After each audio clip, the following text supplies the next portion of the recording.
UFC 278 is in the books, and Kamaru Usman relinquished the title to Leon Rocky Edwards. Got that to talk about and a couple more fights. Got the homie here with me. Gonna do that right now. Roll that intro.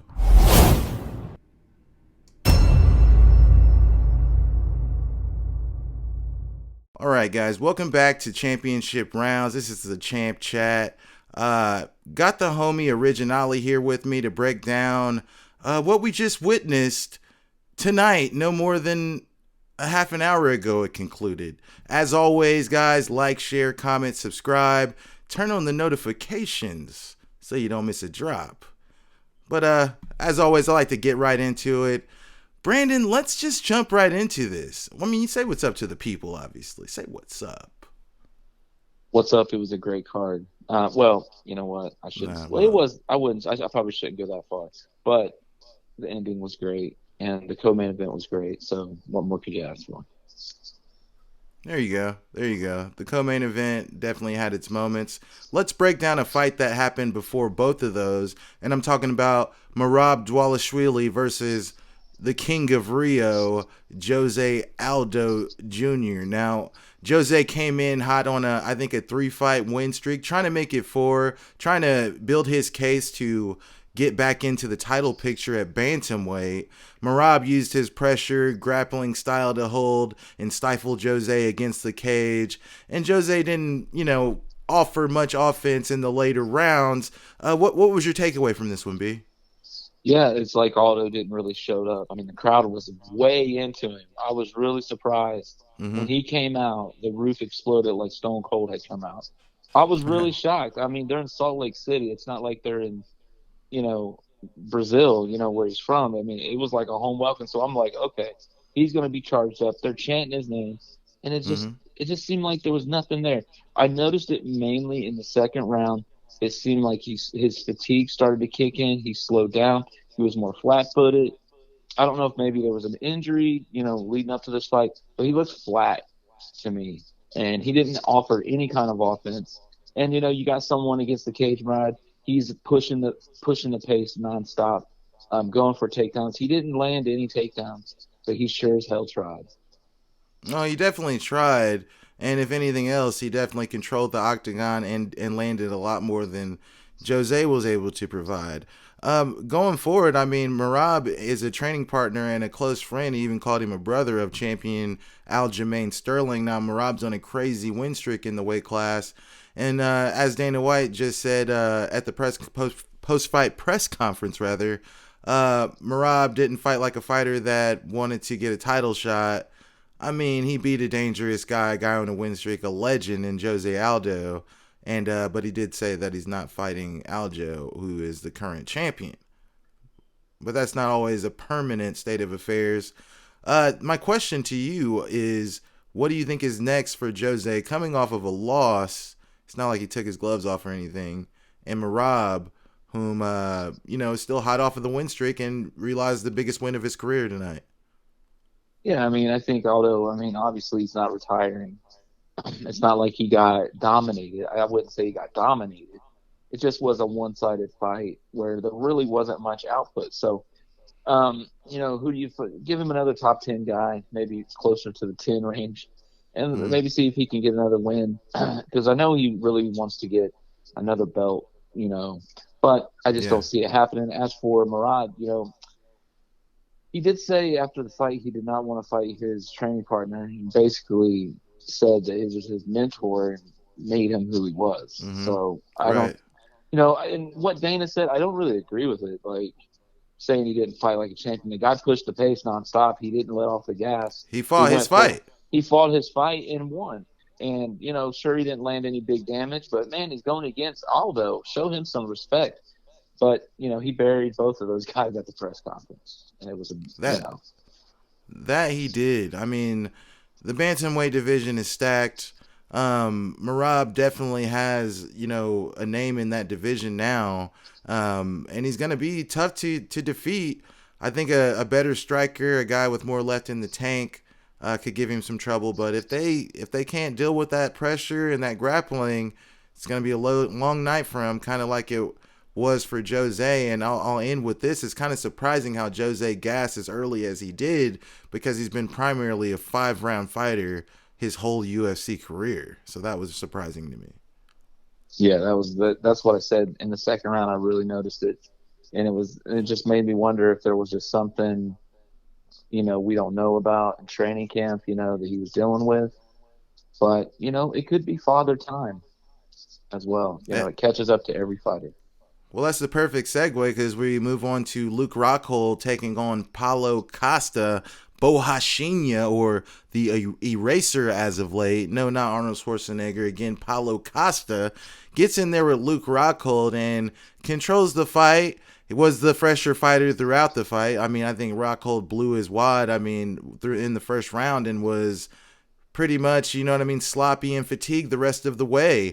He took some big shots for a guy who's been relatively chinny as of late, and had some hilarious moments, like at the end of the fight where he found his way on top of Paulo Costa, rubbing his nose and mouth blood all over his face, and he definitely succeeded, because Paulo was bloody as hell, and it wasn't his blood after the fact.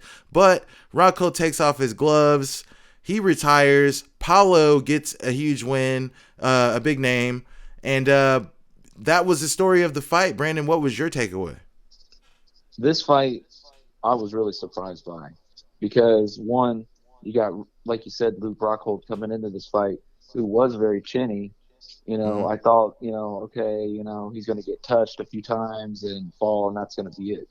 Little did I know that Luke Rockhold grew his beard out and did his best Matt Brown impersonation. I thought I was watching Matt Brown out there the way he was fighting.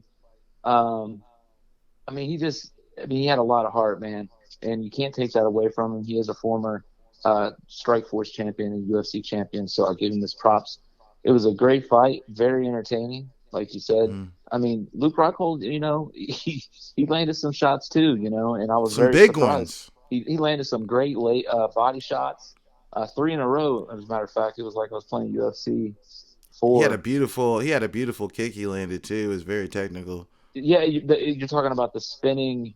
It was a spinning. Yeah. I know exactly which kick you're talking about. Yeah, it was a beautiful kick. It was, and it's just one of those things. Hey, if a few years earlier, Luke Rockhold against this Paulo Costa, who knows how that fight would have went? Maybe it would have went the other way. But a great career, man.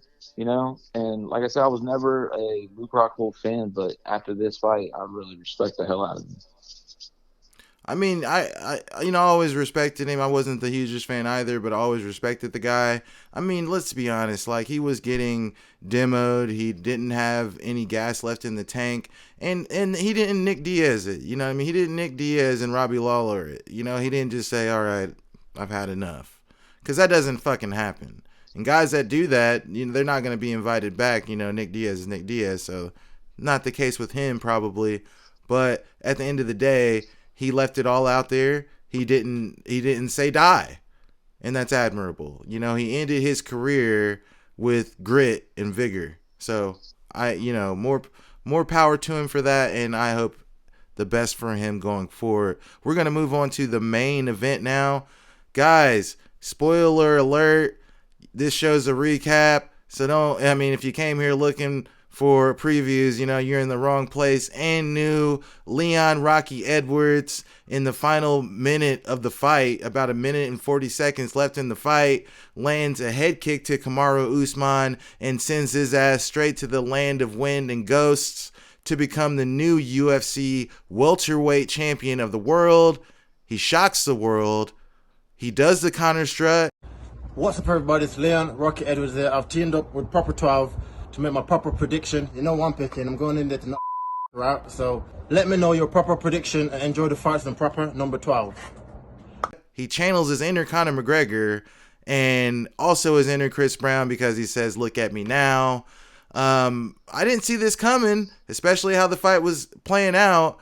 And yeah, I was definitely shocked. And before I throw it to you, B, let me just say this. There was about a minute and 50 seconds left and counting, and Kamaru was in control of the fight. I look down at my phone and I hear fucking the commentators go, "Oh," I look up and Kamaru's laying there dead.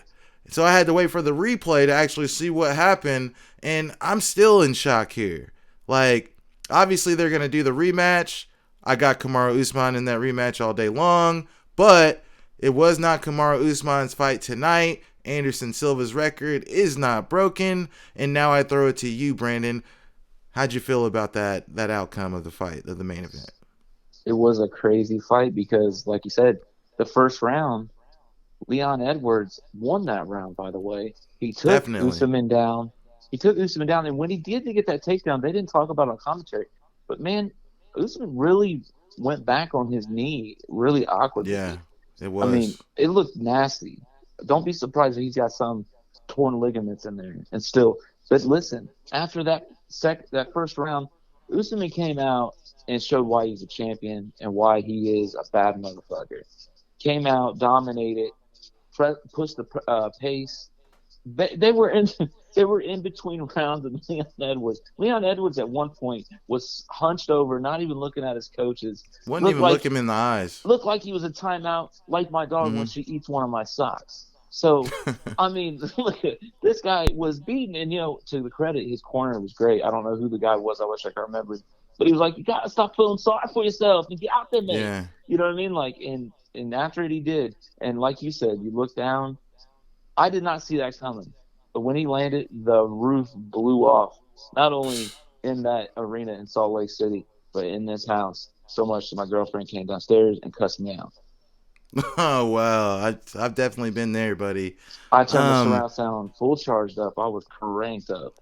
Man, it was just like so unexpected, man. We'll talk to you on Monday when you have the belt. Deal? Trap time facts.